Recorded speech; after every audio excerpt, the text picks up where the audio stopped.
ବାଂଲାଦେଶରେ ରାଜନୀତିକୁ ନେଇକି ଟେନସନ ଚାଲିଛି। ପାକିସ୍ତାନ ଆଉ ଆଫଗାନିସ୍ତାନ ମଧ୍ୟରେ ଯୁଦ୍ଧ ପରିସ୍ଥିତି ସୃଷ୍ଟି ହେଇଛି ବା ଯୁଦ୍ଧ ଚାଲିଛି ଅଲରେଡି। ଏବଂ ଆପଣ ଯଦି ମିଡିଲ ଇଷ୍ଟକୁ ଯିବେ ତେବେ ସେପଟେ ଆହୁରି ଯୁଦ୍ଧ ଚାଲିଛି।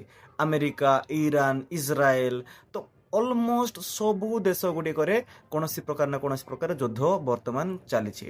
ତ କହିବାର ଅର୍ଥ ହେଲା ଯେତେବେଳେ ସମ୍ପୂର୍ଣ୍ଣ ବିଶ୍ୱ ଯୁଦ୍ଧରେ ବ୍ୟସ୍ତ ଅଛି, ଠିକ୍ ସେତେବେଳେ ଆମର ଭାରତର ଲୋକମାନେ ବ୍ୟସ୍ତରେ ଅଛନ୍ତି କୋଉଠି? ହୋଲିରେ।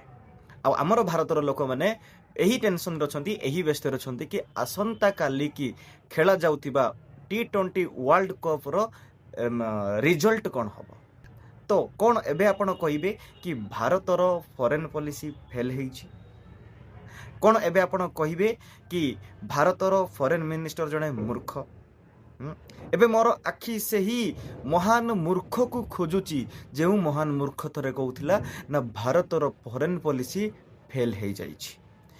ଏବେ ପୁରା ସାବିତ ହେଇଗଲା ତାଠାରୁ ବଡ଼ ମୂର୍ଖ ଆଉ ଦୁନିଆରେ ନାହିଁ। ହଁ, ତ ଯେଉଁମାନେ ତାକୁ ଫଲୋ କରୁଛନ୍ତି ସେମାନେ ତାଠାରୁ ବି ବଡ଼ ମୂର୍ଖ ନିଶ୍ଚିନ୍ତ ଭାବରେ।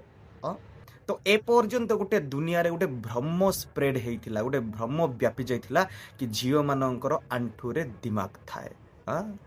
କିନ୍ତୁ ଏବେ ପୁରା କନଫର୍ମ ହେଇଗଲା ଯେଉଁମାନେ ସେହି ମହାନ ମୂର୍ଖକୁ ଫଲୋ କରୁଥାନ୍ତି, ତାଙ୍କର କଥା ଅନୁସାରେ ଚାଲୁଥାନ୍ତି, ସେଇମାନଙ୍କର ଦିମାଗ ଆଣ୍ଠୁରେ ଅଛି।